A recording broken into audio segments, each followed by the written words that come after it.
Political తుఫానుగా పిలువబడేటటువంటి ఆంధ్రప్రదేశ్ రాష్ట్ర ఉప ముఖ్యమంత్రి సేవే పరమావధిగా మానవత్వానికి నిలువెత్తు రూపంగా ఉన్నటువంటి పవన్ కళ్యాణ్ గారి జన్మదిన సందర్భంగా రక్తదాన శిబిరాన్ని ఏర్పాటు చేసినటువంటి చేనేత వికాస విభాగం రాష్ట్ర ప్రధాన కార్యదర్శి అడపా సురేంద్ర గారికి, అలాగే జనసేన యువ నాయకులు తోట కళ్యాణ్ గారికి, చేసినటువంటి పెద్దలు, ఈనాటి కార్యక్రమానికి ముఖ్య అతిథి మాకందరికీ ఆత్మీయులు జనసేన పార్టీ ఇన్ఛార్జ్ గంగారపు రామదాస్ చౌదరి గారికి, అలాగే ఇక్కడికి ఇచ్చేసి మరొక విశిష్ట అతిథి Madanapalle agriculture market committee chairman Jangala Sivaram గారికి,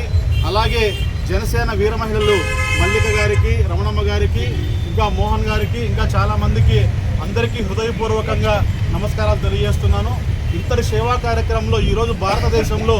ఒక చిన్న ప్రాంతీయ పార్టీ భారతదేశంలో విశిష్టమైనటువంటి గుర్తింపు తెచ్చుకున్నది. ఆనాడు నందమూరి తారక రామారావు తర్వాత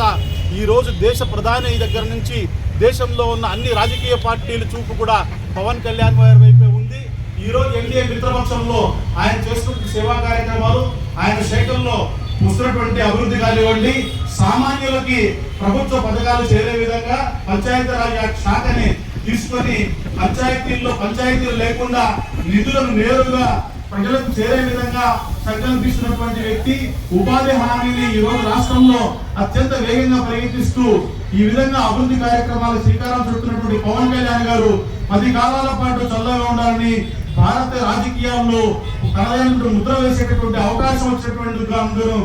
జన సైనికులందరికీ మరొక్కసారి ఆయన యొక్క స్ఫూర్తితో మరిన్ని సేవా కార్యక్రమాలు చేపట్టాలని ఆశిస్తూ అవకాశం ఇచ్చినటువంటి మిత్రపక్షం నాయకులకు మరొకసారి ధన్యవాదాలు తెలియజేస్తున్నాను. జై హింద్, జై భారత్.